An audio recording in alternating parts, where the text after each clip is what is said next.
ما د تحصیل چیرمین محمد اسلام خپل ورور ته هم دا ویلي دي چې څومره هم د کومو واټو نه څونه خلک راغلي دي او یا په هر پوزیشن باندې دي نو دا ستا یو قسم لا یو د یو تحصیل کابینټ جوړېدا د یو کور دی یو کور مثال دی کلی کې عمرګري دي نو انشاءالله د ټولو یو شانتي خدمت پکې او د ټولو به یو شانتي خبره مو اورېد هغو کارونه زه به هم کې ځکه چې دا په دوی باندې عوامو یو قسم له اعتماد کړی دی پاس کړي دي د مقام ته رسولي دي نو انشاءالله هغو سره به موږ خپل طریقې سره د خپل به حیثیت د یو ممبر ښه طریقې سره به موږ هینډل کوو هغه ورسره زموږ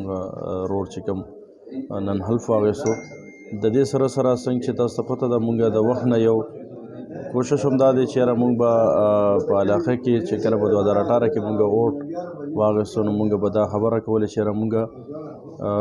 د پاکستان تحریک انصاف د ورکر انتهایی شکریه ادا کوو چې یاره موږ سره سپورټ کړی مرګتیا کړې ده خو د هغې سره سره موږ د ټولو تحصیلګۍ د ټولو عوامو نمایندګان یو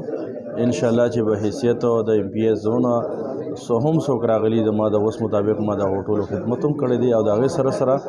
انشاءالله دا ورته مې هم دا خبره وکړه چې یاره تا د پاکستان تحریک انصاف په نشان ولاړ وې خو ته د ټول تحصیل درګۍ چیرمین یې ته به د ټولو خدمت کوې نو انشاءالله موږ به د ټولو خدمت کوو او یو ځل بیا ستاسو د ټولو انتهایی شکریه ادا کوو